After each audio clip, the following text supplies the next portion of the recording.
Dominant Protector. Credit to the author. 2,321-30.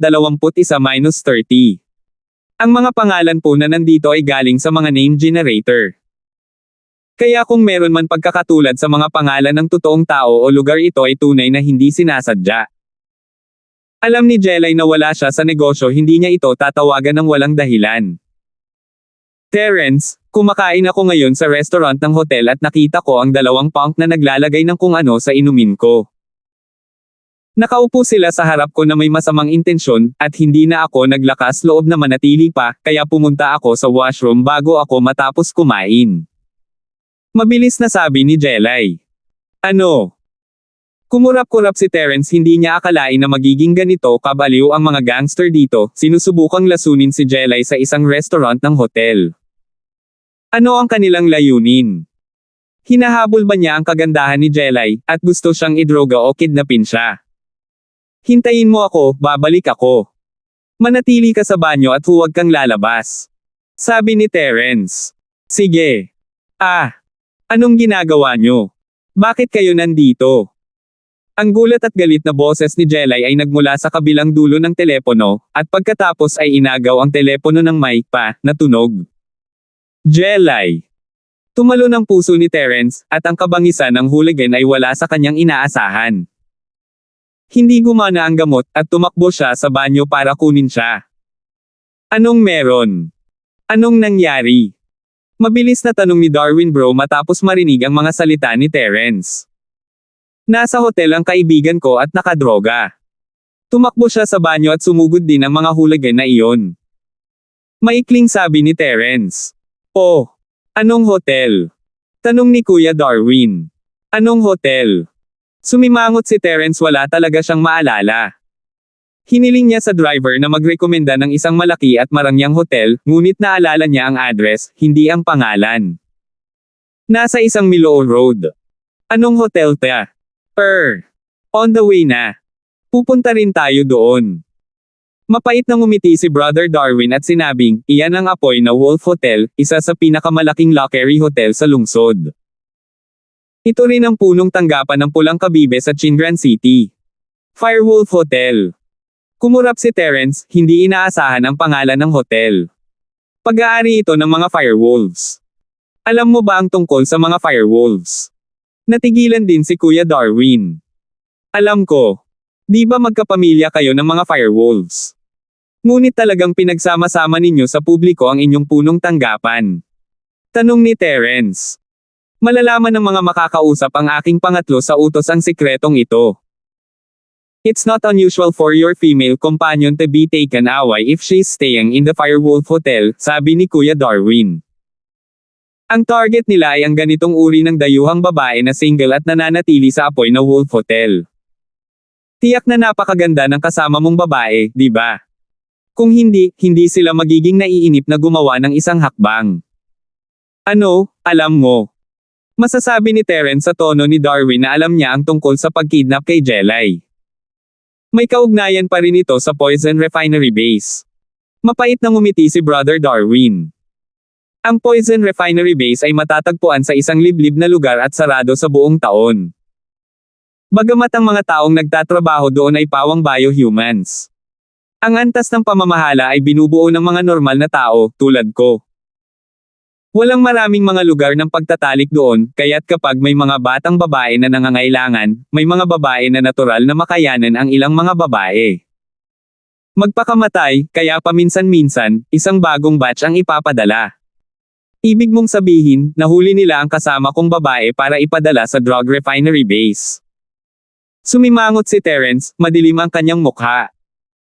Pero huwag kang mag-alala, wala namang panganib sa ngayon, dahil kailangan nating hulihin ang hindi bababa sa 10 tao bago sila ipadala ng isang beses. May darating na mga special martial masters para kunin sila. Dapat nakakulong ang kasama mong babae sa isa sa mga kwarto sa hotel. Paliwanag ni Brother Darwin. Walang gagawin sa kanya ang mga hooligan na iyon. Nakahinga ng maluwag si Terence matapos marinig ang mga salita ni Darwin Bro. Hindi, may mataas na pinuno dyan, paano napunta ang mga punk sa unang pwesto? Hindi ba nakakadiri na ipadala siya doon pagkatapos na siya ay pagod sa kanya? Nakita ni Darwin bro ang pagdilim ng mukha ni Terence at mabilis na idinagdag, "Syempre, hindi ko sinasabi ang tungkol sa mga kasama mong babae. Dapat ay bulag sila para magkaroon ng lakas ng loob na hulihin ang mga tao sa paligid mo. Wala lang. Sabay na tayo." Tumango si Terence. Dahil maayos naman si Jelay sa ngayon, natural siyang nakahinga ng maluwag. Gayunpaman, may iniisip pa rin siya. Isang ideya ang pumasok sa isip ni Terence, hahayaan niyang maglaro si Jelay at magpanggap na nahuli, at kapag ipinadala siya sa base, susundan siya nito at sisirain ang base. Gayunpaman, pinatay ni Terence ang pag-iisip sa sandaling ito ay lumitaw. Ito ay masyadong mapanganib. Isinasantibi ang lakas ng sinasabi ng Martial Master Darwin bro, wala man lang kakayahan si Terence na labanan siya. Kahit kaya niya, masyadong delikado para kay Jelay na maghintay dito hanggang sa magkaroon ng 10 tao. Si Jelay ay hindi isang practitioner, at wala siyang lakas. Kung may nangyari, huli na para magsisi si Terence. Ang base ay hindi nagmamadali kung ang panggilan ay hindi patay, malamang na ito ay isang cyborg.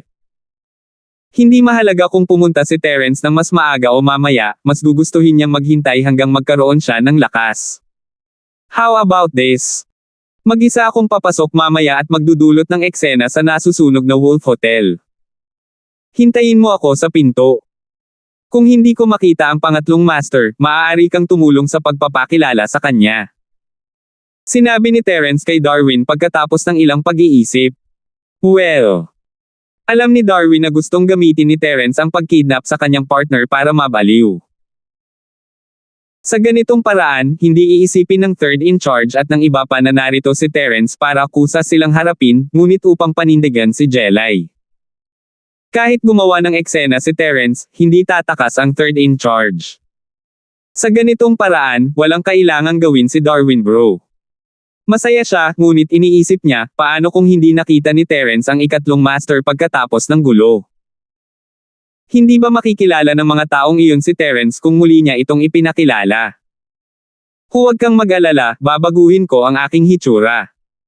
Kung hindi ito gagana, sasamahan kita sa panibagong disguise, mahinang sabi ni Terence. Posible iyan.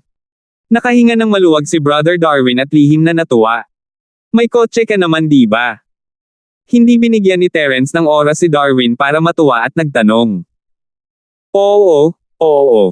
Magkatabing lumabas ng opisina sina Darwin bro at Terence. Bago sila umalis, binigyan ni Darwin bro ng pangalawang bingi at martilyo ang tig-isang karayom ng pampamanhid. Malamang hindi sila gising ng isang araw. Si Terence at Darwin ay parang magkaibigan na katatapos lang ng isang business deal. Dumating sila mula sa basement patungo sa parking lot ng bar nang walang anumang hinala. Please get in. Ang kotse ni Darwin bro ay Toyota Landolus, at binuksan niya ang pinto ng pasahero para makapasok si Terence bago pinaandar ang sasakyan at nagmaneho patungo sa apoy na Wolf Hotel. Boss, how should I address you in the future? 2322. Dahil nagpasya si Darwin bro na sundan si Terence, natural na tinawag niya itong boss. Tawagin mo na lang akong Eagle. Ginagamit ni Terence ang kanyang lumang codename, ang ginamit niya noong nasa isang misyon siya kasama ang Pangolin. Dahil naghihiganti siya para sa Pangolin, nagpasya siyang gamitin ito muli. Kung gayon tatawagin na kitang Brother Terence mula ngayon.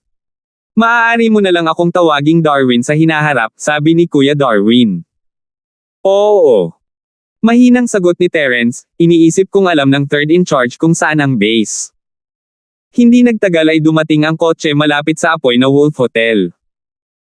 Hindi pinahintulutan ni Terence si Darwin na magmaneho ng kotse hanggang sa pasukan, ngunit ipinarada ito sa isang malayong eskinita.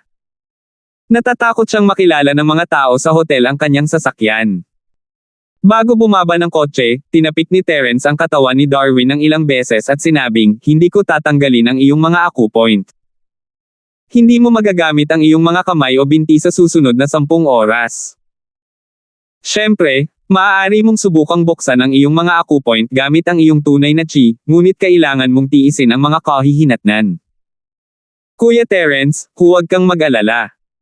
Actually, kahit hindi mo tinamaan ang acupoints ko, hindi na ako tatakas. Susundan na kita simula ngayon. Nakita ni Darwin ang determinasyon ni Terence na patayin ang pulang kabibe, kaya wala siyang gagawin sa likod ni Terence bago siya mabaygo. Siyempre, napilitan siyang gawin ito, hindi na talaga siya maaaring magpasakop kay Terence ngayon. Tumango si Terence at hindi nagsalita habang naglalakad siya patungo sa apoy na Wolf Hotel. Boom! Wala! Hindi itinulak ni Terence ang pinto, sinipa niya ito. Sa labas ng hotel, isang marangyang crystal revolving door ang pinalipad sa pamamagitan ng sipa ni Terence, na direktang tumama sa isang security guard na nakaupo sa front desk, na ginawa siyang meat pie. Ang security guard ay hindi na nagkaroon ng oras para umungol bago siya namatay. Maliit na karakter ang security guard, ngunit miyembro siya ng Red Conch o Firewolf Gang. Kung hindi lang siya manunood ng isang gangster na kumukuha ng isang solong babaeng customer nang walang ginagawa. Si Terence ay hindi nakaramdam ng anumang simpatiya para sa kanya. Ying Luo. Dahil sa biglaang pangyayaring ito, napasigaw ang mga staff ng hotel sa takot. May nangahas talagang pumunta sa apoy na Wolf Hotel at gumawa ng gulo. Pagkatapos ng lahat, sinong lokal na miyembro ng gang ang hindi nakakaalam sa background ng sunog na Wolf Hotel? Gayunpaman, mayroon ding matatapang na waiter na pinindot ang emergency button. Biglang tumunog ng malakas ang lobby ng hotel na may tunog na, "Wow!" Siyempre, ito ay dahil hindi ito mapigilan ni Terence. Kung gusto niya itong pigilan, ang mga waiter na ito ay bumagsak na sa lupa, at wala na silang oras para pindutin ang beeper. Isang grupo ng mga security guard ang nagmamadaling lumabas ng security room at pinalibutan si Terence, na nakatayo sa lobby. "Bata, sino ka? How dare you come to our Firewolf Hotel and make trouble?" Ang isa sa kanila ay nakasuot ng ibang uniforme, siya ang security captain. Itinaas niya ang kanyang baton at itinutok kay Terence. "Kayo ba ang mga security guard ng hotel na ito?" Walang pakialam na tumingin si Terence sa security captain, hindi siya simpleng tao. Siya ay golden class mid-face peak, kung tutuusin. Ang apoy na Wolf Hotel ay yungib ng mga magnanakaw. Security. You can think of it way, but in front of you, we are just thugs. Malamig na ngumiti ang security captain kay Terence. "Pinoprotektahan lang namin ang mga bisita sa hotel. Para sa mga taong katulad mo na gustong manggulo, kadalasan ay pumapasok kami ng nakatayo at umaalis na nakahiga. Protektahan ang mga bisita." Tiningnan ni Terence ang security captain ng sarkastiko. Kung hindi niya sinabi iyon, hindi siya gustong patayin ni Terence, ngunit sinabi ng security captain na narito siya para protektahan ang mga bisita. Dahil alam niyang wala sa panganib si Jelay sa ngayon, ngumiti si Terence sa halip na magalit. "Kung ganoon, tinawag ako ng girlfriend ko sa hotel at sinabing may gangster na nagdroga sa kanyang inumin. Nagtago ang girlfriend ko sa banyo, at sumugod sila para kunin siya. Don't tell me na hindi mo alam o mga tao mo ang may gawa nito." Ang mga mata ng security captain ay kumikislap sa gulat, alam niya ang tungkol dito, ngunit hindi niya inaasahan na si Jelay ay magkakaroon ng kasosyo dito, at na sila ay narito ng napakabilis, isang practitioner, hindi ba? Kung hindi masisipa ni Terence ang pinto ng isang sipa. Kahit na wala siya sa maagang yugto ng Golden Class, siya ay nasa kalahating hakbang man lang sa Golden Class. Maaari siyang ituring na isang practitioner. Hindi ka ba nagkamali? Nahuli ang girlfriend mo dito. How was that possible? This is a proper hotel. Not to mention hooligans can't even enter the door. Just like you, we found you the moment you entered. Ang pinuno ay natural na hindi umamin na ginawa nila. Dahil ayaw mong aminin, pwede na kayong lahat mamatay. Galit na si Terence sa apoy na Wolf Hotel.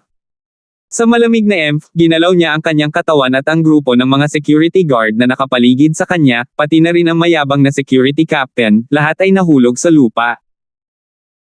Akala ng mga waiter na iyon ay malulutas ng mga security guard ang problema, dahil kadalasan, kapag dumating ang security team para gumawa ng gulo, ang mga manggugulo ay ipapatupad na nakahiga. Pero ngayon parang nabaliktad ang sitwasyon. Ang waiter ay sumigaw at tumakas sa lahat ng direksyon tulad ng isang pulutong ng mga bubuyog. Hindi nagtagal, nakatakas siya sa itaas na palapag ng hotel at nawala ng walang bakas. Ang bilis talaga niyang umalis. Malamig na tumawa si Terence at ginamit ang ikalimang estilo ng wood forest na 8 trigrams palm.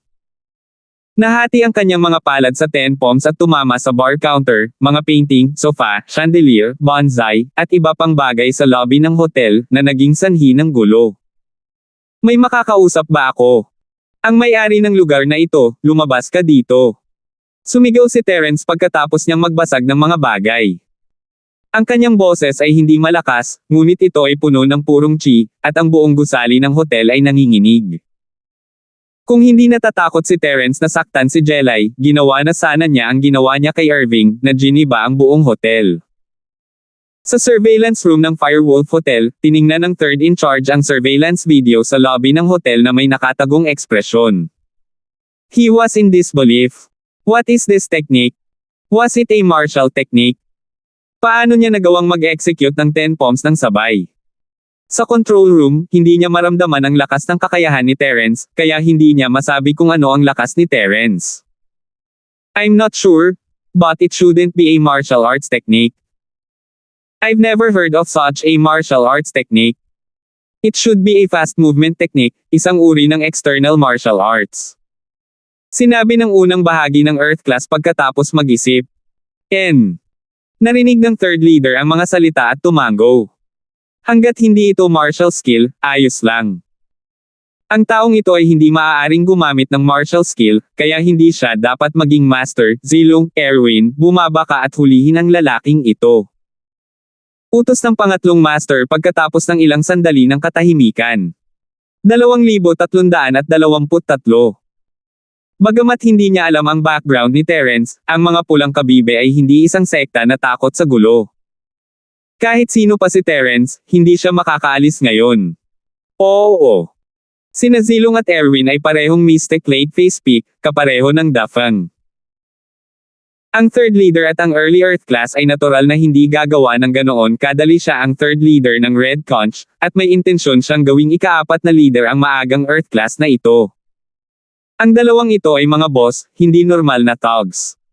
Si Zilong at Erwin ay bumaba ng hagdan at inatake si Terence mula sa magkabilang panig ng walang sinasabi. Bilang mga thug, may kanya-kanya silang iniisip. Hindi sila bumaba para makipagtalo kay Terence, ngunit para ibaba siya at dalhin siya sa ikatlong namamahala. Mukhang duwag ang amo dito. He dares to do it but doesn't dare to admit it. Dama po ang dalawang casual na sampal ni Terence sa mukha ni Zilong at Erwin. Ang dalawang mahirap na Mystic Late Face Peak Masters na ito ay hindi man lang alam kung paano sila namatay, ang kanilang mga ulo ay pinalipad. Ang Mystic Late Face Peak ay parang langgam sa mata ni Terence. Kaya niyang patayin ang mga ito sa isang galaw. Si Terence naman, galit na galit. Ayaw na niyang mag-aksaya pa ng oras sa pakikipag-usap sa mga ito. Kung mas malupit sila, mas makapangyarihan ang mga taong nasa likod nila ay lilito. Sa monitoring room, nagbago ang ekspresyon ng ikatlong ulo. Hindi niya akalain na ang kanyang dalawang Mystic Late Face Peak Fighter ay papatayin na parang langaw ni Terence. Pang-apat, ano sa tingin mo? Dahil gusto niyang sanayin siya na maging pang-apat na namamahala, natural na tinawag siyang pang-apat ng pangatlo. Minamaliit ko sila. Ang pangit din ng mukha ni fourth brother. Hindi niya akalain na sa isang kisap mata, dalawang Mystic Late Face Peak ang aalisin ni Terence. Bagamat maaari niyang alisin ang mga ito, siya ay isang Earth Class Master, na nangangahulugang si Terence ay hindi bababa sa isang Earth Class Master. Bumaba na tayo at salubungin siya. Baka kailanganin natin siyang ibalik. Mas mabuting makipagkaaway kaysa makipagkaaway. Wala tayong awayan sa kanya. Maari tayong umatras at makita ang mundo. Ang sabi ng ikatlong ulo na may mapait na ngiti. Hahayaan na lang natin. Natigilan ang fourth leader. Natatakot ako na ang taong ito ay mula sa tago o sinaunang kaharian. Bagamat hindi tayo natatakot, walang pakinabang na labanan siya hanggang kamatayan. Sabi ng ikatlong ulo, ganyan ang mga taong tulad natin. Kung tatayo tayo sa tabi ng ilog, paanong hindi mabasa ang ating sapatos? Nagkamali ako ng paghusga sa pagkakataong ito. AI. Napangiti ng mapait ang ika-4 na pinuno at walang magawang tumayo. Nag-walkout siya at mabilis na inutusan ang isang subordinate na kunin ang babaeng nahuli niya lang. Pagkatapos, nagmamadali siyang sumakay ng elevator pababa kasama ang third leader. Ako ang may-ari ng hotel na ito. Kuya, sa tingin ko ay mali ang pagkakaintindi mo. Hinding-hindi gagawin ng hotel namin ang isang bagay tulad ng pagkidnap sa girlfriend mo. Natatakot ako na may mga punk na nakipagsabuatan sa ibang mga security guard para gawin ito. Pasensya na, tiyak na mag-iimbestiga ako at magbibigay ng paliwanag sa iyo. Ang mga salita ng third in charge ay masyadong mataktika, at walang makakahanap ng anumang kasalanan sa kanila. Anyway, patay na ang mga security guard, at hindi makapagtestigo ang mga patay. Tama lang nasisihin ito sa kanila. Ang pangatlong master. Naningkit ang mga mata ni Terence, ang taong ito ay Earth Class Late Phase Peak, kaya dapat siya ang ikatlong master na sinasabi ni Darwin. Ang nasa tabi niya ay dapat ang huling Earth Class Early Phase. Ulila ako, wala akong kapatid. Kumunat ang noo ni Terence at tinuro si Zilong at Ero, anong ginagawa nilang dalawa? Sila. Hindi mo ba siya kilala? Ang pangatlong in command ay tumingin sa mga bangkay ni Zilong at Erwin na may blankong mukha. Ang dalawang ito, kung ihahambing sa kanilang pananamit, ay hindi mga security guard ng aming hotel. Kaibigan yata sila ng mga security guard na ito. O baka naman kagang siya ng mga hooligan na iyon. Siguradong malakas ang mga punk na ito na magkaroon ng dalawang Mystic Late Phase Peak bilang magkaibigan. Hindi naniwala si Terence sa sinabi ng third in charge. Hehe. Tuyong tumawa ang ikatlong ulo, isang malamig na liwanag ang kumikislap sa kanyang mga mata.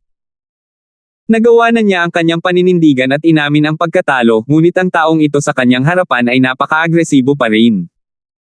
Gusto ba talaga niyang lumaban hanggang kamatayan? Sa oras na ito, bumaba mula sa elevator ang subordinate ng third in charge, dinala si Jelay sa third in charge. Boss, nalaman ko na ang mga kidnapper ni Miss Sun ay isang grupo ng mga hoodlum na nananatili sa hotel. Nailigtas ko na siya. Wala ka man lang lakas, pero nagawa mong iligtas ang girlfriend ko mula sa isang hooligan na may golden class mid-face at mystic class late face peak. What a weirdo. Malamig na tumikim si Terence. Kuya, nahanap ko na yung taong para sayo. Kahit anong hindi pagkakaintindihan, kalimutan na natin to. Hindi ko alam ang lakas mo, walang pakialam na sabi ng pangatlong ulo.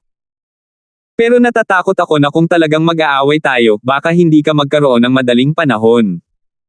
Ganun ba? Nakita ni Terence na ligtas at maayos si Jelay, kaya natural, hindi na siya magpipigil pa. Kalalabas lang ng salitang, oo, sa kanyang bibig nang gumalaw ang kanyang katawan, direktang umatake sa pang-apat na in-charge na nakatayo sa tabi ng ikatlong in-charge. Ang ikalimang estilo ng Wildfire 8 Trigrams Palm. Ito ang unang pagkakataon ni Terence na gumamit ng pangatlong estilo ng palad, ngunit kahit na ganoon, ang kapangyarihan ay nakakabigla pa rin. Ang ikatlong estilo ng palad ay katumbas ng ika-anim na estilo ng normal na Wildfire Feast.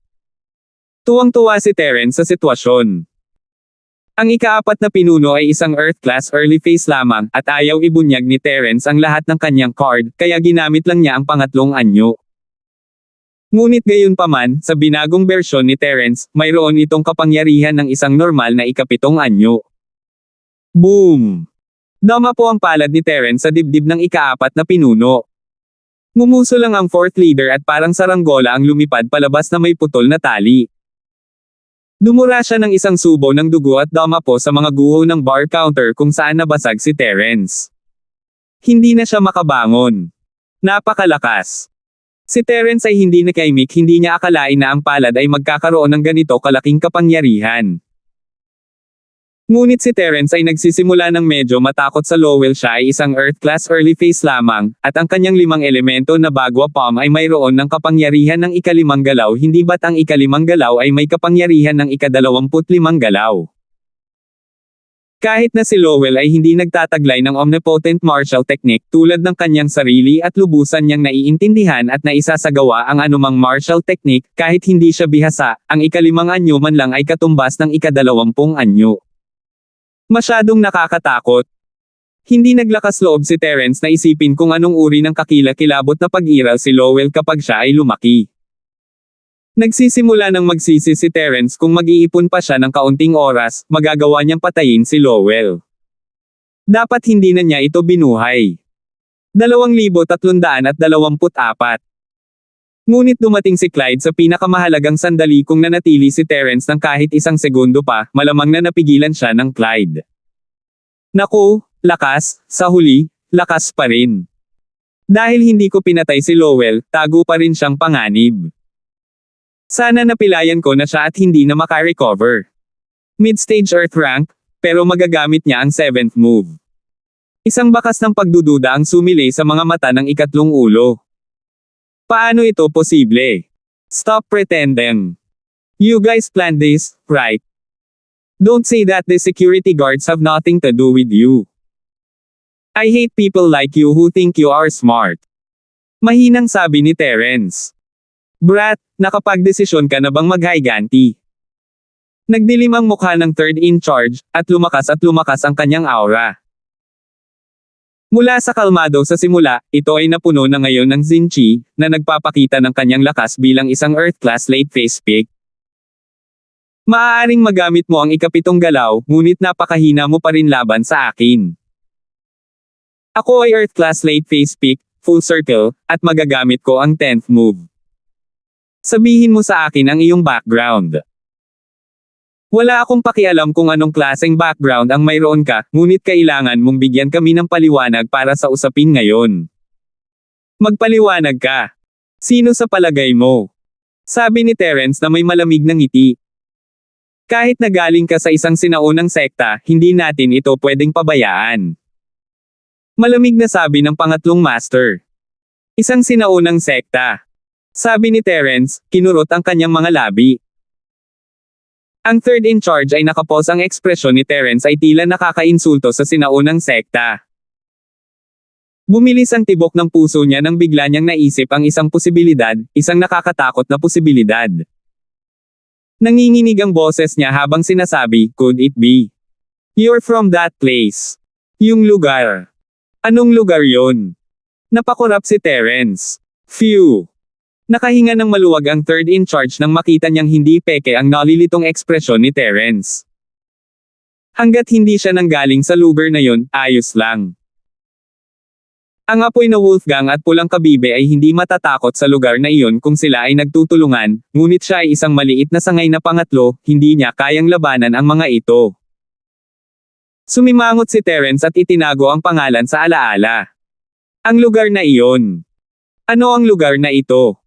Ito ay tila napakalakas. Parang mas malakas pa sila kaysa sa mga sinaunang sekta. You don't need to beat around the bush, I'm not from any sect. Mahinang sabi ni Terence. Walang sekta. Isang malamig na kislap ang sumilay sa mga mata ng ikatlong ulo. Good, very good. Dahil ayaw mong sabihin, maaari kang manatili dito at pagbayaran ang buhay ng aking mga kapatid. Sa wakas inamin mo na ang mga ito ay iyong mga tao. Tumingin si Terence sa pangatlo na may mahinang ngiti. I'm a dying man, so what if I admit it? Naisip na ng third in charge na patayin si Terence. Dahil hindi sinabi ni Terence kung saan siya nanggaling, at naitala ng surveillance dito ang eksenang ito, kahit na may dumating, magagamit niya ang surveillance video para umiwas sa responsibilidad. Kahit na talagang nanggaling si Terence sa lugar na iyon, mamamatay siya sa wala kung ayaw niyang aminin. Sinong nagsabi sa'yo na huwag kang magsasabi ng kahit ano? Dahil inamin mo na, aamin na rin ako. Ngumiti si Terence, Red Conch third boss, nandito ako para manggulo sa iyo. Kung hindi mo nahuli ang girlfriend ko, hindi ko alam kung paano ka akitin. Pero pumunta ka dito para mamatay, kaya huwag mong sisihin ang iba. Alam mo kung sino ako. Kumunat ang noo ng third in charge, na pagtanto niyang nagkamali siya. Sa simula pa lang, akala niya ay narito si Terence para panindigan si Jelay, ngunit parang hindi iyon ang nangyari. Matagal nang alam ni Terence ang kanyang pagkakakilanlan, at nilinaw pa niya na narito siya para sa kanya. Natural, ang sikat na pulang kabibe. Mahinang sabi ni Terence. Ninakaw mo ang kotse ko, kaya natural na hinanap kita. Ninakaw niya ang sasakyan mo. Ikaw. Galing ka sa Supernatural Investigation Bureau. Ang pangatlong ulo ay nagulat at nagtanong sa hindi malay. Ang isang normal na kotse ay hindi nakakuha ng atensyon ng third in charge, ngunit ang Grand Cherokee ni Terrence ay may plaka ng Supernatural Investigation Bureau. Maginhawa para sa kanila na masakop ang kanilang transportasyon ng droga, kaya natural na mas binigyang pansin ito ng third in charge. Hindi, pero ako ang nakahuli sa iyong second in command. Mayroon ding Death Warrior o ano paman, pinatay ko rin siya, at ang partner mo, ang karaniwang World House York, pinatay ko rin sila. Mahinang sabi ni Terrence. Sino? Sino ka? Ang mas narinig ng ikatlong ulo, mas nabigla siya. So itong taong nasa harap niya ang sinumpa ang kaaway ng pulang kabibe. Gayunpaman, nang i-connectin niya ang mga bagay na ito, bigla niyang naisip ang isang tao. Ikaw. Ikaw si Terrence. Kilala mo ako. Nagulat si Terrence, hindi niya inaasahan na narinig siya ng third in charge. Ikaw talaga. Ang mukha ng pangatlong ulo ay nagsiwalat ng isang hitsura ng pagsasakatuparan, nakipaglaban sa isang kaaway sa itaas ng antas ng isa. Sabi ko na nga ba, maliban sa mga taong galing sa lugar na iyon, sino pa ang may ganitong kakayahan? Kaya ito ang Terrence mula sa mga alamat. Dahil kilala mo ako, kaya madali lang. Kung ayaw mong mamatay na masyadong masakit, sabihin mo sa akin ang ilang bagay, at baka palayain kita. Mahinang sabi ni Terrence. Ikaw. Bitawan mo ako. Agad na tumawa ng malakas ang pangatlong master, you're an Earth class mid-phase, and you're saying this to me. Kahit Earth class mid-phase pwede kang pumatay, pwede mong subukan kung hindi ka naniniwala sa akin. Walang pakialam na sabi ni Terrence. Ang third master ay ang Earth class late phase peak, ngunit ang kanyang purong enerhiya ay halatang mas mahina kaysa sa fifth guard. Kaya na ni Terrence na labanan ang fifth guard, lalo pa ang third master sa harap niya. Ayon sa teorya ng wildfire na Bagua-Pom, ang ikatlong anyo ni Terrence ay kapareho ng ika-6 na anyo ng wildfire feast, kaya ang ika-5 anyo ay kapareho ng ika-10 anyo, na siyang ika-11 anyo. Ito ay may parehong epekto tulad ng pagkakaroon ng ligaw na mga bala ng apoy, kaya natural nitong masupol ang ika-10 anyo ng ika-5 guard. Siyempre, kung lumaban siya ng ulo, malamang na masugitan din siya ng husto. Ito ang huling pagpipilian. Kung hindi kinakailangan, ayaw ni Terrence na makipaglaban ng direkta sa pangatlong pinuno na namamahala. Kahit napatayin niya ang pangatlong pinunong namamahala, hindi ito kakayanin ni Terrence. At higit sa lahat, pagkatapos patayin ang ikatlong ulo, wala na siyang maitatanong. Terrence, alam kong hindi ka nasaktan ng red conch na iyon. Wala akong masasabi kung nasaktan ka at nawasak ang common house na iyon na si York. Wala akong masasabi kung ang pangalawang ulo at ang mga taong nagsasakripisyo ay lumapit sa iyo para maghiganti, ngunit pumunta ka sa headquarters ng red conch nang walang dahilan. Akala mo ba passovers talaga tayo? Ngumisi ang pangatlong master at medyo galit na sinabi. Walang anumang dahilan. Malamig din na tumawa si Terrence, nagpadala ka muna ng mga tao para i-provoke ako, tapos ngayon hinahabol mo ang girlfriend ko. Wala ba itong dahilan? 2,325. Kung ganoon ano ang gusto mo? Tanong ng pangatlong master. You took my girlfriend away. Saan mo siya ipapadala? Bibigyan kita ng pagkakataong sabihin sa akin ang totoo, sabi ni Terrence. Kung pipilitin mong itanong ito, saka ko sasabihin sa iyo. May isang heaven-ranked martial master na mag-escort sa kanila sa isa pang sangay ng ating pulang kabibe.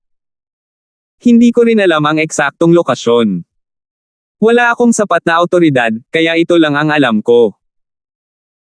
Naisip ng third in charge na may itatanong sa kanya si Terrence, ngunit hindi niya kailangang itago ito kay Terrence. Pero, kung gusto mong magdulot ng gulo para sa kanila, bibigyan kita ng payo, iligtas mo ito.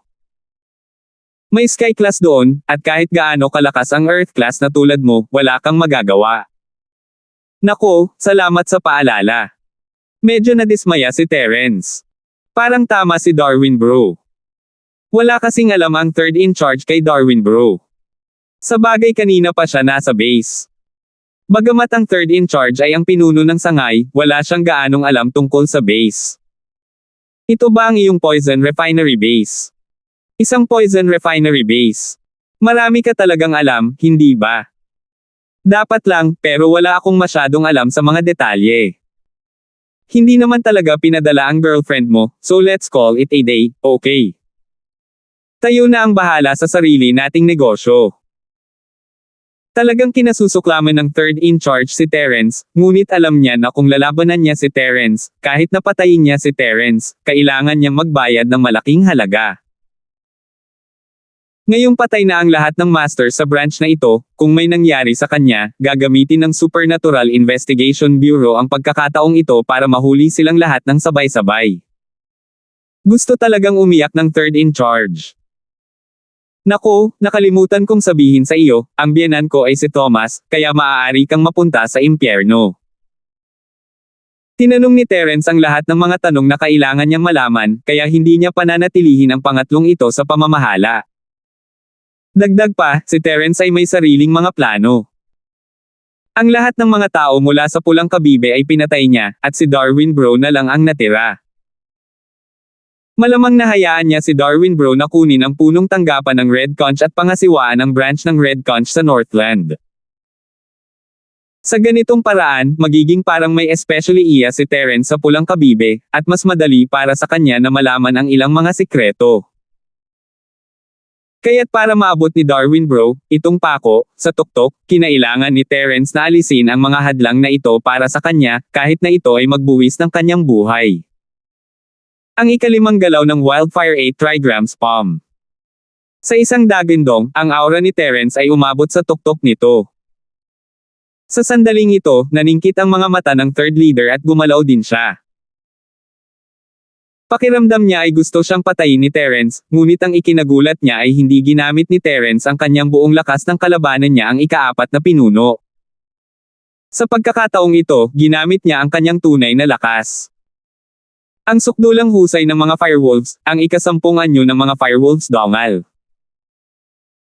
Ang ikatlong leader ay nag-practice ng heart technique ng Firewolf Gang at ginamit ang martial arts technique na nilikha ng Firewolf Gang. Dahil sa mga paghihigpit ng mga katangian ng katawan, hindi lahat ng Firewolf Gang at ang Pulang Kabibe ay maaaring magsanay nito. Ang mga tao lamang na may mga pisikal na katangian ng apoy ang maaaring magsanay ng internal cultivation method ng Firewolf Gang, ngunit ang antas ng lakas ng cultivation ng bawat tao ay iba rin. Sinasabing ang pinakamakapangyarihan ay ang mga genetically modified ng mga Firewolves o na-invade ng rabies ang mga katawan at walang kamatayan. Maaari nilang tanggapin ang mana ng Firewolf at maging pinakamakapangyarihang tagapagmana ng Firewolf Gang. Gayunpaman, ang tagapagmanang ito ay iba sa mga tagapagmana ng mga sinaunang sekta. Bagamat tinawag na tagapagmana ang tagapagmanang ito, hindi naman talaga siya tagapagmana. Sa madaling salita, isa lamang siyang eksperto na may parehong lakas bilang tagapagmana at binago ng Firewolf Gang.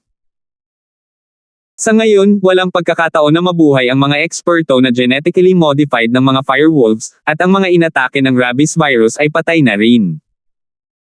Kaya, sa ngayon, ang mga lobo ng apoy ay walang mga tagapagmana. Ang dagindong ni Firewolf ay napalitan ng apoy na pag-atake ng lobo. Ang katawan ng ikatlong ulo ay naging apoy na lobo at sumugod kay Terence.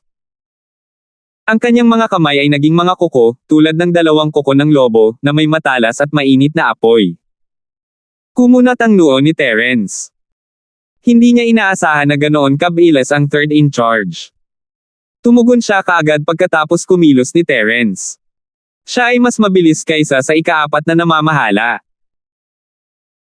Hindi niya makamit ang kanyang layunin ng isang palihim na pag-atake na harapin ang isang kalaban na mas malakas kaysa sa kanya, kailangan ni Terence na gumamit ng isang bomba ng enerhiya, o kaya niya lamang silang labanan ng direkta. Gayunpaman, hindi pinigil ni Terence ang energy bomb ito ay dumating ng napakabilis, at gusto niyang subukan ang kanyang bagong hakbang. Ang pangatlong master ay hindi isang Sky Class, ngunit isang Earth Class late phase peak, masyadong kaya ayaw ni Terence na gumamit ng Chi Bomb dahil masyado siyang nasaktan nito. Boom! Nagsalpukan ng dalawang puwersa na may nakakatunog na tunog. Nagbanggaan ang mga palad ni Terence at ang mga kuko ng third in charge sa isang mahinang tunog. Pagkatapos ng banggaan, sabay-sabay na lumipad pabalik si Terence at ang third in charge, na dumura ng isang subo ng dugo. Pareho silang may malubhang pinsala sa loob. Nakita ni Terence na mayroon siyang internal injuries. Bagamat ang ikatlong master ay hindi isang napakalakas na Earth-class late phase peak, nandoon pa rin ang kanyang lakas at antas ng kasanayan. Imposible para kay Terence na hindi masaktan sa head-on fight na ito. Ngunit ang paglipat ni Terence ay tiyak na magpapahirap sa mga bagay para sa third in charge. Katumbas iyon ng ika-11 anyo ng Sky Class, ang ika-5 anyo ng naglalagablab na apoy na bagwa pom tinamaan nito ng husto ang katawan ng third in charge kaya naramdaman niyang parang nalipat ang kanyang mga organo. Ikaw. Hindi ito ang fifth move. Pagkalapag, ang pangatlong ulo ay natagalan sa paghabol ng hininga at gulat na sinabi. Pagkalapag ni Terence, sinimulan niyang i-circulate ang ikalawang yugto ng sining ng Dragon Mastery upang pagalingin ang kanyang panloob na mga pinsala. Ayaw niyang mag-aksaya ng kahit isang segundo. Si Terence at ang ikatlong master ay nakikipagkompetensya sa pagtitiis. Kung sino ang magtatagal hanggang sa wakas ay siyang mananalo, kaya't kailangang gamitin ni Terence ang lahat ng oras na kailangan niya para pagalingin ang kanyang mga sugat. Kapag gumaling siya, lalabanan niya ang ikatlong master at papatayin siya. Super strong modified fifth move. Sandali pa lang ay pinagaling ni Terence ang kanyang mga meridian at organ, at ayaw niyang bigyan ng masyadong mahabang oras ang third in charge para makahinga. Hindi siya natatakot na hindi niya ito papatayin, ngunit natatakot siyang tumakas siya. Isang napakalakas na binagong bersyon. Natigilan ang pangatlong master. Kumuha ng isa pang pag-atake mula sa akin. Dahil doon, tumalon si Terence at ginamit ang nagngangalit na apoy na bagwa palm sa pangatlo. Nagulat ang third in charge, hindi niya akalain na makakagalaw pa si Terence. Kahit na ang kanyang ika-10 anyo ay hindi kasing lakas ng pang-11 na anyo ni Terence, ang ika-5 anyo ng nagngangalit na apoy na 8 trigrams palm, si Terence ay isang mid-stage na Earth class, habang ang third in charge ay isang late stage na Earth class peak. Ang dalawa sa kanila ay nasa ganap na magkaibang antas. 2,326. Siya ay nasugatan ng husto mula sa pag-atake ni Terence, at si Terence ay nakatayo at nakapag-activate ng pangalawang kasanayan bago pa man niya natapos ang pag-regulate ng kanyang paghinga. Hindi naman pwede yun, di ba?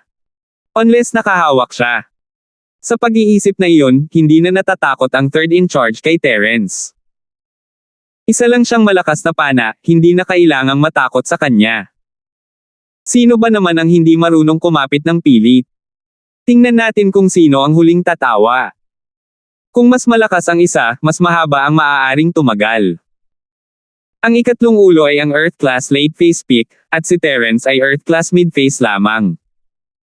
Kahit gaano pa siya kalakas, hindi niya ito kayang talunin. Ang ika-10 anyo ng apoy na dagandong ng lobo.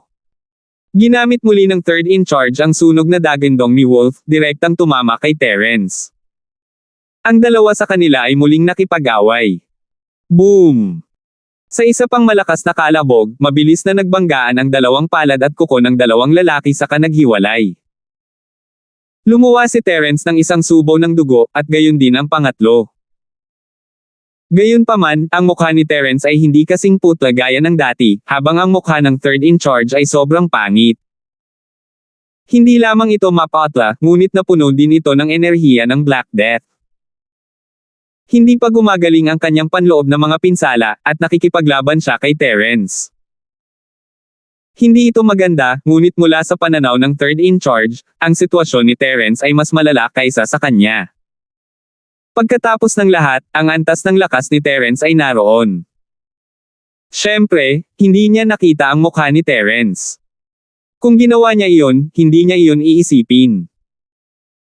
Matapos bumagsak si Terence sa lupa, mabilis niyang ipinalibot ang ikalawang yugto ng sining ng Dragon Mastery, mabilis na pinagaling ang kanyang panloob na mga pinsala. Kung ikukumpara sa Man in Black na lumaban kay Zyrene, mas malakas si Terence. Una, tumaas ang kanyang lakas, at pangalawa, tumaas ang kapangyarihan ng kanyang martial skills. Kung muli niyang haharapin ang Earth Class man, kahit na hindi niya ito mapatay agad, hindi na siya magugulo gaya ng dati. Third Master, paano na? Ulitin natin. Tingnan natin kung sino ang mamamatay. Muling tumayo si Terence at tumingin sa ikatlong pinuno, ang kanyang mukha ay malamig at nanunuya. You can't be. Napatingin ang third in charge sa mukha ni Terence at hindi makapaniwala. Hindi man lang siya makatayo ngayon, ang kanyang mukha ay sobrang putla na, ngunit si Terence ay kaya pa ring tumayo, at higit sa lahat, ang kanyang mukha ay napakaganda. Gayunpaman, kahit nalilito siya, wala siyang ibang pagpipilian kundi ang muling itayo ang sarili nang makita niyang naglalakad si Terence. Nagsisimula na siyang magsisi sa kanyang desisyon, hindi niya dapat inaway si Terence ng ganoon. Hindi niya akalain na kakayanin ni Terence ang napakaraming pinsala sa kanyang mga kasanayan, sa kabila ng pagiging mahina. Nakakuha siya ng 2 hit mula sa 10th form, at hindi lamang siya mukhang maayos, maaari pa niyang gamitin muli ang kanyang mga kakayahan. Paano naging napakalakas ng taong ito noong nasa kalagitnaan siya ng Earth Class? Pero ngayon, huli na ang lahat para tumakbo siya. Siya ay natatakpan ng mga sugat. Huwag na nating pag-usapan kung may lakas ba siyang tumakas. Kahit na ginawa niya, ang pag-iwan sa kanyang likod sa kaaway ay isang hanggal na gawa. Ang ikatlong in command ay hindi gustong mamatay nang hindi alam kung bakit. Kung mamatay man siya, may gusto siyang isama. I don't believe it, you're only an Earth Class mid-phase, and you're stronger than me, late phase peak. Anong klaseng logic ito? Pinipigilan ng third in charge ang kanyang hininga, na muling napuno ng enerhiya sa kanyang katawan. Pinalitan niya ng lakas ang kanyang kalungkutan at galit at sumigaw ng hindi sinasadya, kumuha ng isa pang apoy ang dagindong ng lobo, ang ika-10 anyo. Hindi ako naniniwalang hindi kita mapapatay. Hindi ako natatakot na hindi ka maniwala sa akin. Natatakot lang ako na hindi ka gagawa ng hakbang. Dahil doon, gumalaw din si Terence, ang pang-apat na estilo ng Wildfire Fist. Sa pagkakataong ito, hindi ginamit ni Terence ang ika-5 estilo, dahil nakakonsumo ito ng masyadong maraming enerhiya. Si Terence ay nasugatan na, at hindi niya kailangang gamitin ang kanyang lakas para labanan ang ikatlong master maliban kung ito ay isang sitwasyon sa buhay o kamatayan. Gayun din, ang pangatlong master's martial arts ay medyo napakalakas ngayon. Bagamat isa siyang Earth Class late phase peak, halatang hindi siya ganoon kalakas. Hindi siya kasing lakas ng tagapagtanggol na tumayo para sa Jerwin, kaya natakot si Terence na gamitin niya ang ika-5 estilo ng palad at papatayin ang ikatlong master. Kitang-kita ng third in charge na nabawasan ng husto ang lakas ng suntok sa kanyang katawan, ngunit hindi na niya ito napigilan. This time, bumagsak siya sa lupa. Ang kanyang 5 panloob na organo at meridian ay pawang malubhang na pinsala. Kahit na gusto niyang i-circulate ang kanyang tunay na chi, hindi niya ito magawa ng maayos. Si Terence, sa kabilang banda, ay laging nakakapagpagaling sa kanyang sarili sa oras. Sa pagkakataong ito, para siyang nasa masamang kalagayan, nagdere ng dugo at bumagsak sa lupa. Gayunpaman, alam ni Terence na malubha ang pinsala, ngunit hindi ito nakamamatay. Mabilis niyang ipinalibot ang ika-2 yugto ng sining ng Dragon Mastery, at hindi nagtagal, halos ganap na naayos ang mga nasirang meridian at internal organs ni Terence. Paano na? Ulit. Lumapit si Terence sa third in charge at nagtanong. Terence, minamaliit kita. Iniluwa ng third in charge ang ilang salitang ito na may mapait na ngiti. Kahit na ito ay ilang salita lamang, ito ay lubhang mahirap. Halatang nasugatan na siya to the point na hindi na niya kayang labanan si Terence. Gusto mo bang pahirapan hanggang mamatay o mabuhay? Tanong ni Terence. Mabubuhay ka pa ba? Natigilan ang pangatlong ulo. Ito ay para ibigay ito sa aking biyenan, si Thomas. Sabi ni Terence. Hindi pa ba siya patay? Napangiti ng mapait ang pangatlong ulo, maaga lang o huli na mamatay. Hindi naman. Kung mamamatay ka sa kamay ko, maghahirap ka sa ritmikong paraan. Pero kung mamatay ka sa kamay ng biyenan ko, malamang sa bala lang. Sabi ni Terence. Sabihin mo na lang ang gusto mong sabihin. Dahil nahulog na ako sa mga kamay mo, wala na akong iniisip na tumakas. Ang ikatlong ulo ay medyo masaya. Nakita mo na ba ang taong ito dati? Yumuko si Terence at ipinakita ang larawan ng panggilan sa lalaki. Ang third in charge ay tumingin sa telepono ni Terence, nalilito. Umiling siya, hindi ko kilala ang taong ito. Ayos lang, matutulog ka muna. Pinatumba ni Terence ang third in charge sa isang suntok. Ang third in charge ay wala ng chi para protektahan ang kanyang katawan, at siya ay nahimete sa suntok ni Terence. Alam ni Terence na hindi alam ng third in charge ang tungkol sa panggilan, ngunit hindi pa rin niya maiwasang magtanong. Siyempre, ang sagot ay nabigo kay Terence, ngunit ito ay makatwiran. Ang panggilan ay isang maliit na figure lamang sa mga mata ng third in charge. Hindi nila siya maaalala kahit na nag-away sila. Noong panahong iyon, si Terence ay isa lamang Golden Class Master, at ang panggilan ay hindi pa nakakapasok sa Golden Class, o nakakapasok pa lang dito. Natural, ang ikatlong ulo, isang Earth Class late phase peak, ay hindi papansinin siya. Matapos patumbahin ang ikatlong master, tinawag ni Terence ang kanyang biyenan, si Thomas. Terence, bakit mo ako tinatawagan ng biglaan? Nakaramdam ng kakaiba si Thomas nang matanggap niya ang tawag ni Terence.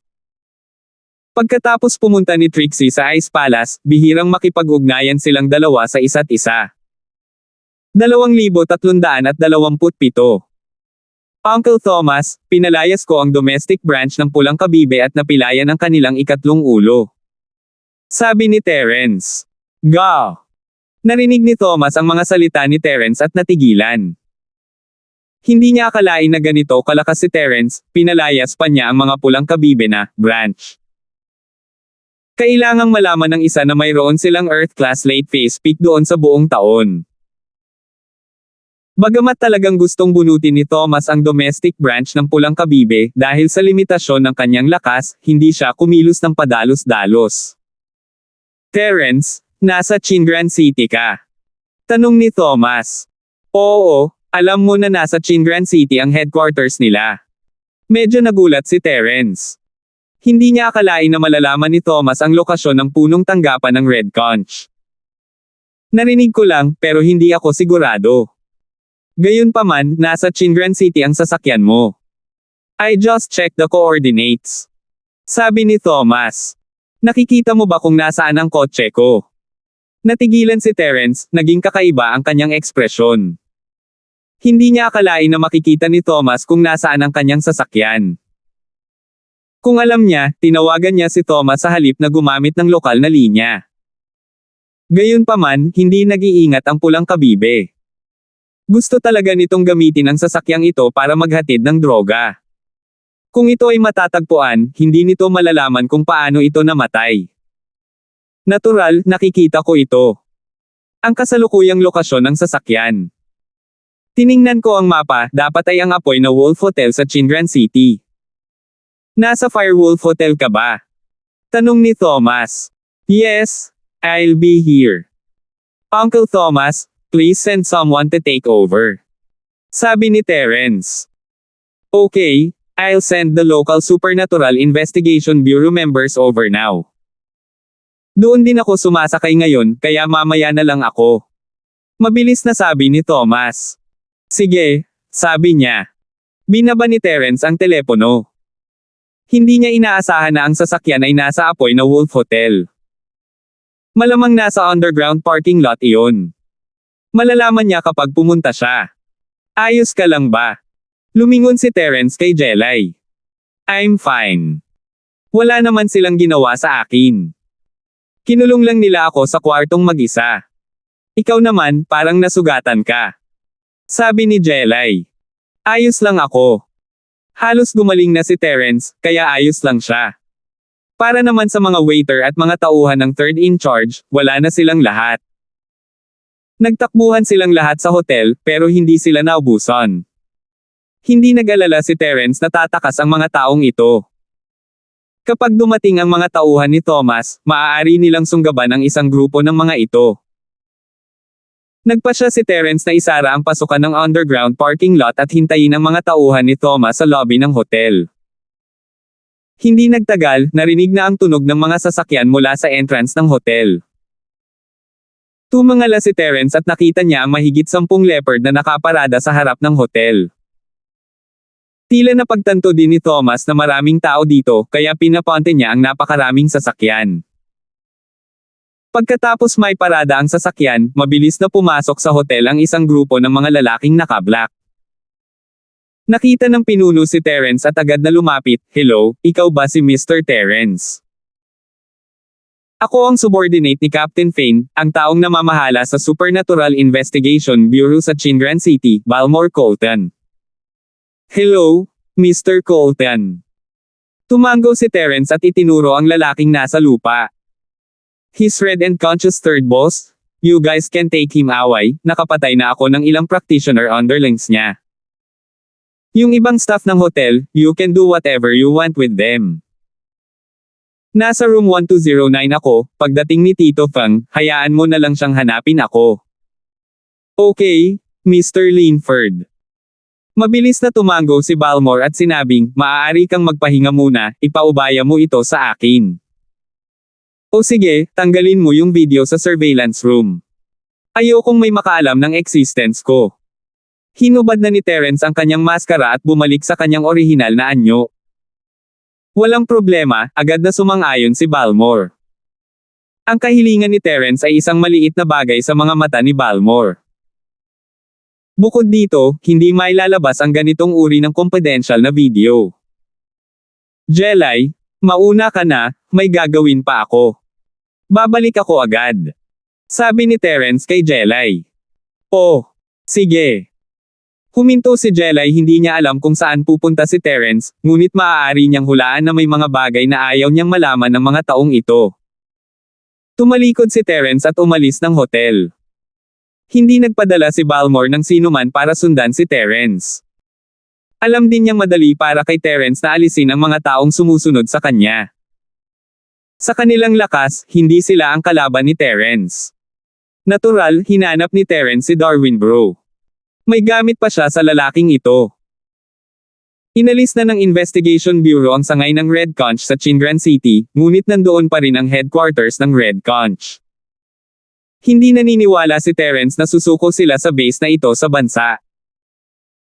Sa makatuwid, tiyak na magtatayo sila ng bagong kuta, at ang pinakamabuting tao na magiging pinuno ng kuta na ito ay si Kuya Darwin. Bago hinanap ni Terence si Darwin, tinawag niya ang matandang Linford. Hindi pa sinubukan ni Terence na kontrolin ang isa sa kanyang sariling mga tao. Nang kumuha si Terence ng mga tagasunod, ito ay palaging dahil sa kanilang tunay na paggalang sa lakas ni Terence.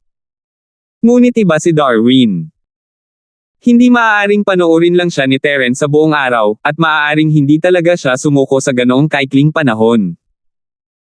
Sa kasong ito, kinailangan ni Terence na gumamit ng ilang pamamaraan. "Terence, ano ang naging tawag mo sa matandang ito?" Pinaalis ni Old Linford ang isang pasyente mula sa parehong nayon, at nagtutuyo ng mga halamang gamot sa bakuran nang matanggap niya ang tawag ni Terence. "Matanda, may itatanong ako sa iyo. Gusto kong kontrolin ang isang tao at gawin ang taong ito para sa akin. Ano ang dapat kong gawin?" "Baka hindi talaga magpapasakop sa akin ang lalaking ito," sabi ni Terence, "mahirap siyang kontrolin kung aalis ako." "Naku, nilason siya," sabi ni Old Linford, relaxed. "Nalason." Kumurap si Terence, hindi masyadong naiintindihan. "It's a slow-acting poison. Bigyan mo siya ng antidote within a year or two. Kung hindi niya inumin, mamamatay siya. Hindi madaling mag-detoxify. Hindi naman kita kailangang turuan yan, di ba?" sabi ng matandang Linford. "Marami sa mga ito sa mga aklat na dati mong nabasa, tulad ng lason ng 7 insekto at 8 halamang gamot, ang lason ng 9 na kamatayan at 1 buhay, at iba pa." "Naiintindihan ko." Tumango si Terence. Hindi niya akalain na ang kanyang kakayahan ay gagamitin para iligtas ang mga tao, hindi para saktan sila. "Kamusta ka na? May na-encounter ka bang gulo?" tanong ni Old Linford. "It's all right. Nagkaroon ng ilang mga problema at nagkaroon ako ng makitid na pagtakas, ngunit naayos na ang lahat. Sabi ni Terence. Oo, nang hindi nararanasan ang buhay at kamatayan, hindi ka magkakaroon ng karanasan. Ang jade na hindi pinakintab ay hindi magiging kapaki-pakinabang. Mahinang sabi ni Old Linford. Pinagpawisan si Terence. Napakaraming beses na niyang narinig iyon. Mula nang umalis ang kanyang amo, sinasabi na iyon ng matandang Linford. 2328. Hindi alam ni Terence kung ano ang gustong sabihin ng matanda, ngunit alam niyang gusto ng matanda na lumakas siya. I'm hung up kung wala ng iba. Ang mga sangkap sa recipe ng lason ay hindi madaling mabili, ngunit tinext ni Terence si Thomas at sinabihan siyang dalhin ang mga ito. Ang mga bagay na ito ay hindi dapat maging mahirap para kay Thomas dahil walang mga bihirang sangkap. Mabilis na sumagot si Thomas na walang problema. Isinuot ni Terence ang maskara at muling pumunta sa eskinita, kung saan ipinarada ni Darwin Bro ang kanyang sasakyan. Si Kuya Darwin ay naghintay sa kotse ng masunurin. Gayunpaman, hindi niya maigalaw ang kanyang mga kamay at paa, kaya hindi siya makalayo. Ngunit binigyang pansin pa rin ni Terence ang posisyon ng mga kamay at paa ni Darwin. Hindi pa siya kumikibo simula nang umalis siya, ibig sabihin ay hindi na sinubukang magpumiglas ni Darwin. Kung hindi, ang posisyon ng kanyang mga kamay at paa ay magbabago kung siya ay gumalaw. Dahil dito ay tumanggo si Terence sa kanyang sarili. Magagamit pa itong Darwin Bro. Kuya Terence, nakabalik ka na. Tuwang-tuwa si Darwin Bro nang makitang bumalik si Terence. Si Terence ay mukhang napuno ng dugo, ngunit siya ay nakabalik, at siya ay naglakad ng napakatahimik. Hindi siya tumakbo pabalik, ibig sabihin ay inalagaan ni Terence ang ikatlong ulo at ang kanyang mga tauhan. Binuksan ni Terence ang pinto at pumasok, ang mga tauhan ng third in command ay patay na lahat. Siya ay may kapansanan. Hiniling ko sa mga tao mula sa Supernatural Investigation Bureau na ilayo siya. Sa tingin ko ay hindi na siya babalik. Kung ganoon, kailangan ko talagang i-congratulate si Kuya Terence. Kuya Terence, ako? Darwin, susundan ka simula ngayon. Saan tayo susunod? Mabilis na sabi ni Kuya Darwin. I'm not going anywhere for now. Tumingin si Terence kay Darwin Bro at nagtanong, Darwin, okay lang ba ang kamay mo? Okay ka lang. Hey, wala lang mistake late face pick kami, tapos ang maliit na injury na ito ay walang epekto. Kahit ang pag-masturbate ay hindi magiging problema. Ngumisi si Darwin Bro, pero medyo nanlumo siya. Ang pagtapak ni Terence sa kanyang kamay ay hindi gaanong magaan, magagamit niya ito ng normal, ngunit hindi na niya ito magagamit. Ito ay karaniwang kalahating baldado para sa isang practitioner. Tumanggo si Terence at hinaila ang kamay ni Darwin Bro. He activated the second stage of the Art of Dragon Mastery and quickly healed the wound on his hand. I can't let you work for me as a cripple. However, if you don't do your job well, I don't mind send you to see the third master. Ah! Ito. Ayos na ang kamay ko. Tiningnan ni kapatid na Darwin ang kanyang kamay na parang bago at agad na nagulat at natuwa. Bagamat sinabi niya iyon noon, medyo hindi pa rin siya masaya. Pagkatapos ng lahat, siya ay isang magsasaka.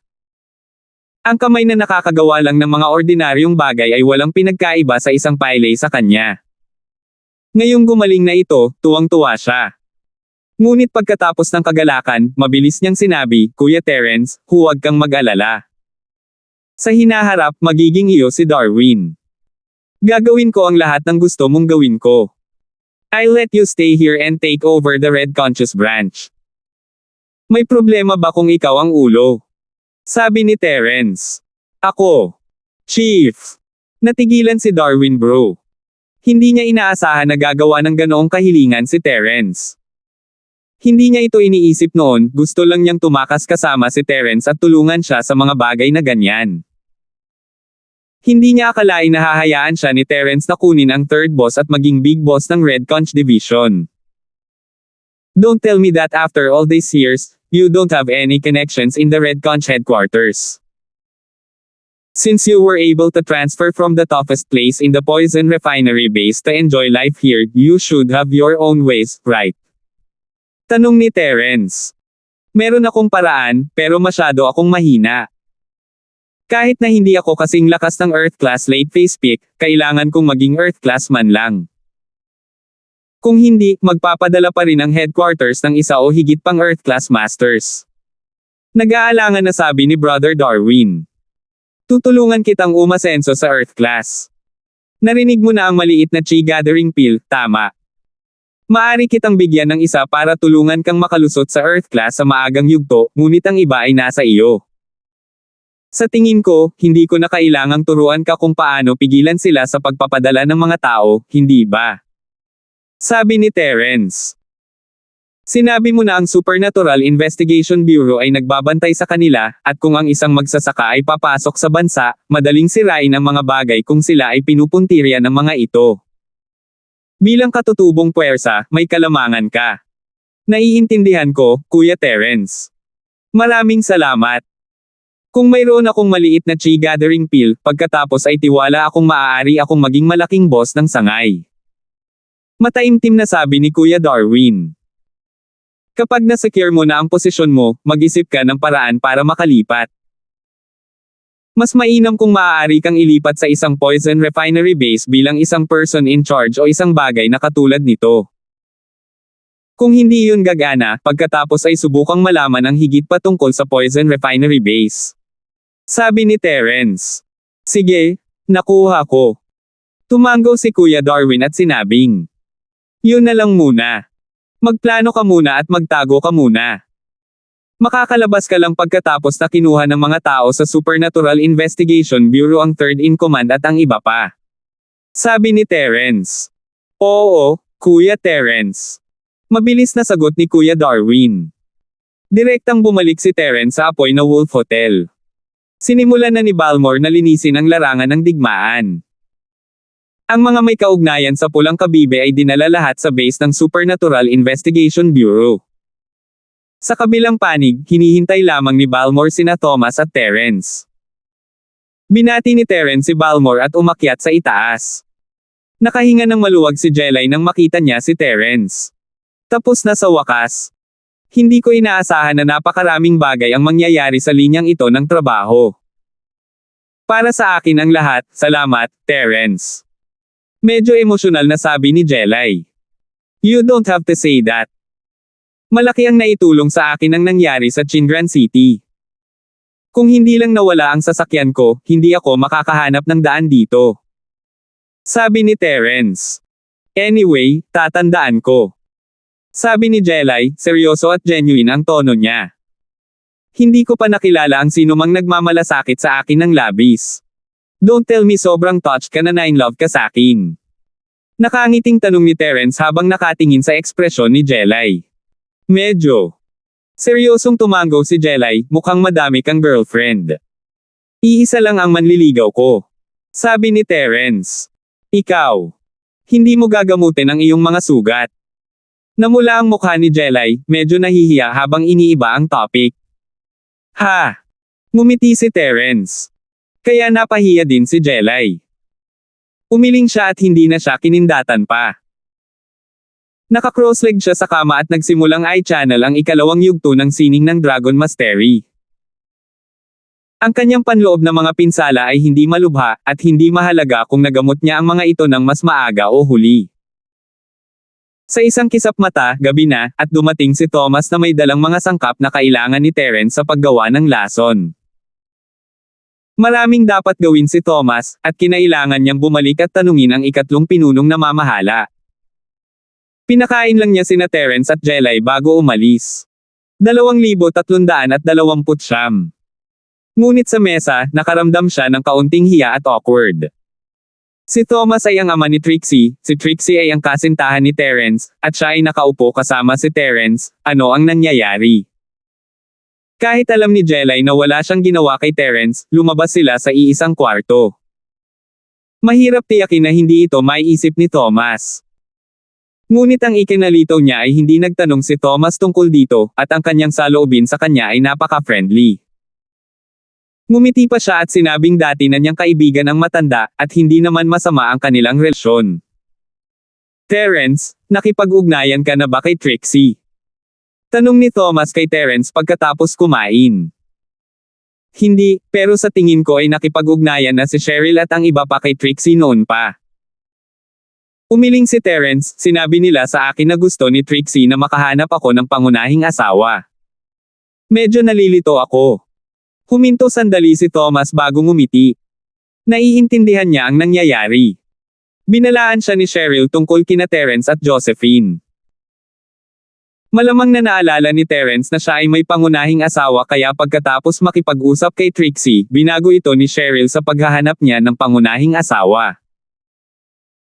Walang mas nakakakilala sa kanyang anak na babae kaysa sa kanyang ama. Si Thomas ay natural na nakakaalam kung ano ang iniisip ng kanyang anak, ngunit wala siyang sinabi. Para naman kay Jelay, walang anumang reklamo si Thomas. Gusto ng kanyang anak na babae si Terence noon, at kung hindi siya pababayaan ni Josephine, wala siya kung nasaan siya ngayon. Kaya kung sino ang kasama ni Terence, hanggat payag sina Trixie at Josephine, wala siyang pakialam. Kung hindi dahil kay Terence, si Trixie ay patay na ngayon. Oh, I think Trixie told me before na dapat kang makakuha ng pangunahing asawa. Tumango si Thomas, ipinahayag ang kanyang paninindigan. Ganun ba?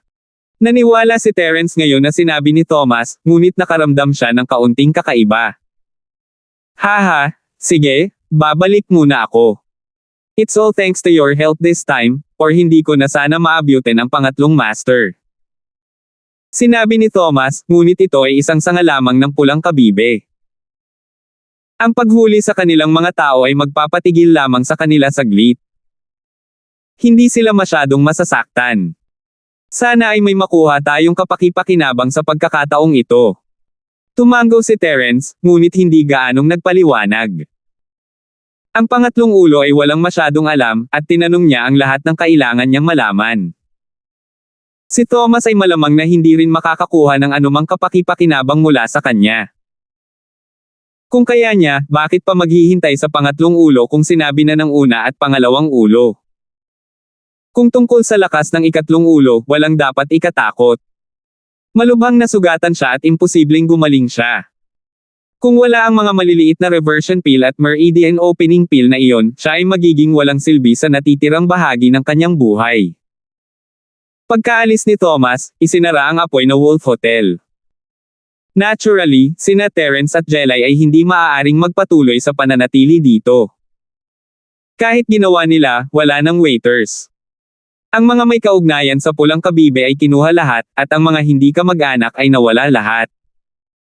Isang bakanteng gusali na lang ang natitira. Pinaandar muna ni Terence at Jelay ang sasakyan na kanilang binalik at naghanap ng isa pang hotel na matutuluyan. Pagkatapos linisin ni Terence ang lason, tinawagan niya si Darwin Bro at sinabing hanapin siya sa hotel. Bago dumating si Darwin Bro, tinawagan ni Terence si Jepoy. Boss, ang tagal mo na akong hindi kinontak. Balita ko hindi ka pa pumasok sa school kanina. Kahit na ang nakatagong pamilya ng Jepoy ay may malalayong kamag-anak sa Eastern City Industry University, ang pagkidnap kay Melissa ay nalaman lamang ng ilang taong malapit kay Cheryl. Natural, hindi makakatanggap ng anumang balita ang Jepoy. Oo, may business trip ako. Kumusta ang lagay mo? Tanong ni Terence. Kailan magsisimulang mangalakal ang Practitioner City Square na sinabi mo sa akin noong nakaraan? Kailangang maghintay iyan. Kung meron, ipapaalam ko sa iyo ng maaga, boss, sabi ni Jepoy. Mabuti naman. Nandito nga pala ako para manghiram ng maliit na chi gathering pill. Ibabalik ko ito sa iyo pagbalik natin. Iniisip ni Terence na si Jenny ay makakapag-mass produce ng chi gathering pills pagkatapos niyang makabalik. Ang mga sangkap ay mahirap hanapin, ngunit nakuha niya ang ilan mula sa hidden house mo. Sige, pero paano ko ito ibibigay sa iyo? Sumangayon si Jepoy nang hindi man lang nag-iisip. Nasa X-Grand Hotel ako sa Chingram City. Maaari mo itong ipadala sa akin gamit ang pinakamabilis na Flying Fish Express. Dapat itong dumating sa isang araw. Sabi ni Terence. Sige, ipapadala ko sa iyo ngayon. Sumang-ayon si Jepoy. Matapos niyang tapusin ang tawag kay Jepoy, hindi pa dumarating si Kuya Darwin. Ang conch bar ay hindi nakaranas ng anumang pinsala sa oras na ito. Sa ganitong paraan, binigyan nito ng dahilan ang kapatid na si Darwin upang makatakas sa kapalaran. Kung nahuli ang ikatlong amo, paanong hindi nahuli si Kuya Darwin? Kaya naman, pansamantalang bumalik si Kuya Darwin sa conch bar para makipag-ugnayan sa headquarters para linisin ang kalat. Tinawagan mo ba si Chester at ang iba pa? Tanong ni Terence. Not yet. I was just about to contact them when this happened. I just got my phone back and didn't have time to make a call. Sabi ni Jelay. Tapos tatawag ako. Tumango si Terence. Nag-relax lang siya ng kaunti, at tapos na ang mga bagay dito. Direkta ang tawag ni Terence kay Miss. Kinuha ni Cheryl ang telepono at nakitang si Terence iyon. Medyo natuwa siya. Napakaraming bagay ang nangyari sa bahay nitong mga araw na ito. May mga kagalakan at kalungkutan, at may mga pagkabigo. Pero maganda pa rin ang huling resulta. Si Cheryl ay isa sa mga haligi ng bahay pagkaalis ni Terence, at kailangan niyang kumapit araw-araw, kailangan niyang alagaan sina Chester at Kuya Pitts, at sabihin din sa kanila na malapit nang bumalik si Terence. Gayunpaman, sa kabila ng mga salita ni Cheryl, walang balita tungkol kay Terence. Akala ng lahat ay may koneksyon si Cheryl kay Terence, ngunit si Cheryl mismo ang nakakaalam nito. Ayaw niyang istorbohin si Terence at hindi man lang naglakas loob na tumawag.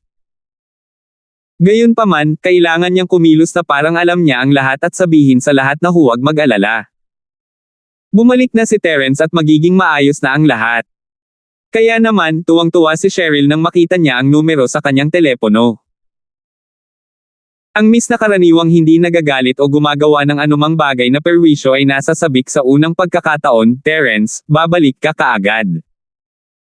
Oo, babalik ako kaagad, sa loob ng 2 araw. Kumurap-kurap si Terence, hindi inaasahan na sasabihin ni Miss ang ganoong bagay. Mabuti naman. Nakahinga ng maluwag si Cheryl, mabuti kung babalik ka kaagad. What's wrong? May nangyari ba sa bahay? Kumunat ang noo ni Terence, ang kanyang matalas na sentido ay nakakakuha ng kung ano. Pagkaalis mo, dinukot si Melissa. Ganito. Detalyadong ipinaliwanag ni Cheryl kung ano ang nangyari pagkaalis ni Terence. Kung gusto mo ang gawaing ito, maaari kang pumunta upang bumoto para sa rekomendasyon at buwan ng mga boto. Ang iyong suporta ay ang aking pinakamalaking pagganyak. 2,330. Hiniling mo si Melissa na pumunta sa iyong bahay. Medyo kakaiba ang ekspresyon ni Terence, inimbitahan ni Miss si Melissa sa kanyang bahay. Bakit pakiramdam niya ay medyo kakaiba ito? Umalis ka na. Walang magawa sa bahay, kaya pinapunta ko siya. Wala akong ibang intensyon. Medyo matalino ang batang si Miss, ngunit nalilito siya dahil sa kanyang pag-aalala. Huwag muna nating pag-usapan iyan sa ngayon, pag-usapan natin ang pagkidnap kay Melissa. Nag-aalala rin si Terence sa kalagayan ni Melissa, ngunit siguradong maayos na siya ngayon, kaya hindi siya masyadong kinakabahan. Sa oras na iyon, hinahabol ni Chester ang kidnapper. Ipinaliwanag ni Cheryl kay Terence kung paano nasugatan si Chester, at kung paano tumulong ang matandang si Pitts. Nasugatan si Chester.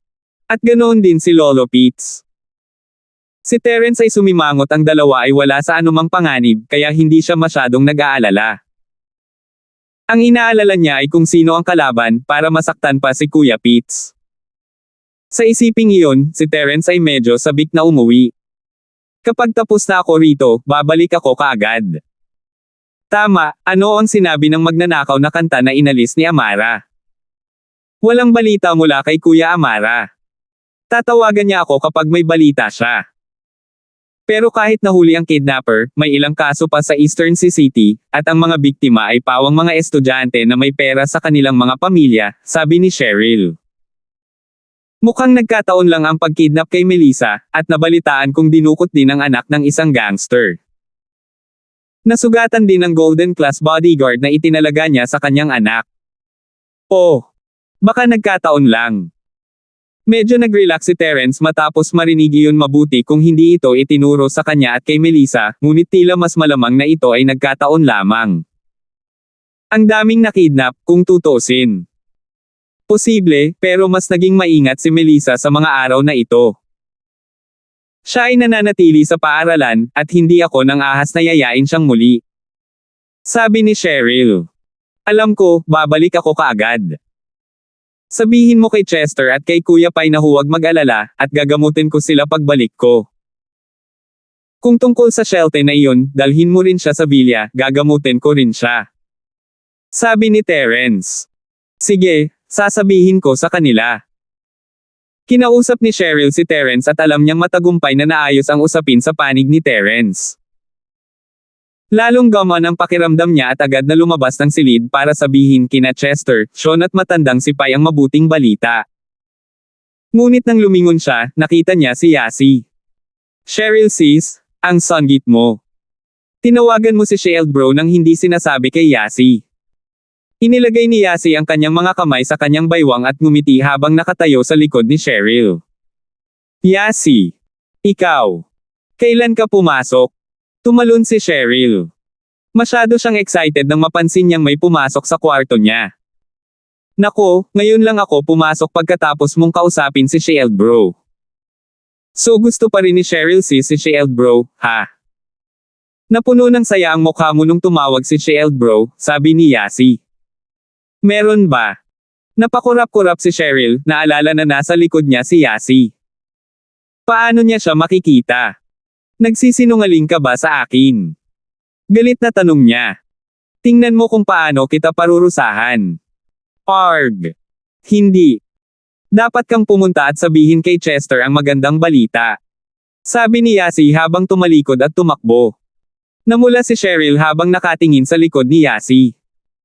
Hinawakan niya ang nag-aapoy niyang mukha. Ngayon lang ba talaga siya naging masaya? Inalis ng tawag ni Terence ang lahat ng depresyon noong mga nakaraang araw. Ngunit, lahat ng ito ay dahil sa kanyang pamilya, ano ang kinalaman nito sa pagkagusto niya kay Terence? Tama, dapat maayos. Tumalikod si Cheryl at lumabas ng kwarto para sabihin kay Chester at sa iba pa ang magandang balita. Nahulaan na ni Chester na ang pagbabalik ni Terence ay ang araw na gumaling siya, kaya hindi siya masyadong nalungkot o natuwa. Ngunit magkaiba sina Sean at Lolo Pete. Sinabi ni Cheryl na nakipag-ugnayan siya kay Terence, ngunit hindi niya sila binigyan ng tiyak na sagot. Hindi niya sinabi kung kailan siya babalik, o kung mailigtas niya sila. At ngayon, hiniling ni Terence sa matanda na dalhin din si Shelton, na nangangahulugang pumayag si Terence na gamutin si Shelton. Tuwang-tuwa ang matanda. Kahit na hindi niya pagalingin ang kanyang mga sugat, magiging masaya siya kung mapagaling niya si Shelton. Pagkatapos ng lahat, sinabi ni Terence na hindi problema ang mga pinsala nila ni Chester. Salamat sa pakikipag-usap kay Mr. Linford, Miss Charlton. Kukuha ako ng maghahatid kay Shelton. Mabilis na nagpasalamat si Lolo Pete. Okay, then you guys get ready. Babalik ako sa kwarto ko para magpahinga. Nakahinga ng maluwag si Cheryl matapos ihatid ang mensahe. Kara-rating lang ni Darwin bro sa ex-hotel sa Chingram City, pero natigilan siya nang pumasok siya sa kwarto ni Terence. He subconsciously said, I'm sorry, maling kwarto ang pinasok ko. Hindi kilala ni Darwin bro si Jelay, at hindi niya kilala si Terence na walang Chenzi mask, kaya naman naisip niyang nasa maling kwarto siya. Tama na yan. Pasok ka Darwin. Sabi ni Terence kay Darwin. Natigilan si Darwin bro nang marinig niya ang boses ni Terence, ngunit nag-react siya sa susunod na sandali. Hindi makapaniwalang tumingin siya kay Terence at nagtanong, Ikaw? Ikaw si Kuya Terence? Oo. Bahagyang tumango si Terence. Matapos makatanggap ng tiyak na sagot si Kuya Darwin, nagmamadali siyang pumasok sa silid at isinara ang pinto. Maingat niyang sinabi, Brother Ying, iniulat ko na ang lahat ng nangyari dito sa Red Conch Headquarters ng detalyado, ang sumusuporta sa akin. Gayunpaman, hindi ko binanggit ang pangalan ni Kuya Terence. Sinabi ko lang na si Thomas mula sa Supernatural Investigation Bureau ay nag-imbite ng tulong sa labas at binunot ang apoy na Wolf Hotel. Hindi kanya tinanong. Bakit ang ayos ng conch bar mo? Tanong ni Terence. Ginawa ko. Tumango si Brother Darwin at sinabing, ngunit sa palagay ko ay malamang na hindi nahanap ng Supernatural Investigation Bureau ang clone na ito. Kung hindi, hindi sila magiging ligtas. So naniwala siya. Tanong ni Terence. Of course he does. I was promoted by him, and I give him a lot of filial piety every year. He's very happy that I'm fine. He's preparing to make me the leader of the family here. Sabi ni Brother Darwin, at isiniwalat ko rin sa kanya na hindi sinasadyang nakakuha ako ng isang maliit na chi gathering pill. Kaya lang hindi tama ang timing at hindi ko ito ininom. Ngayon, kung matagumpay ang malaking plano, iinuman ko ang maliit na chi gathering pill. Mas magiging confident siya. Sige, sabi niya. Tumango si Terence, ang mga bagay na ito, kaya mo nang mag-isa. Ang chi gathering pill ay ihahatid bukas o sa makalawa. Eto ang lason, kainin mo muna. Salamat po at sinamahan ninyo ako, ingat lagi mga master.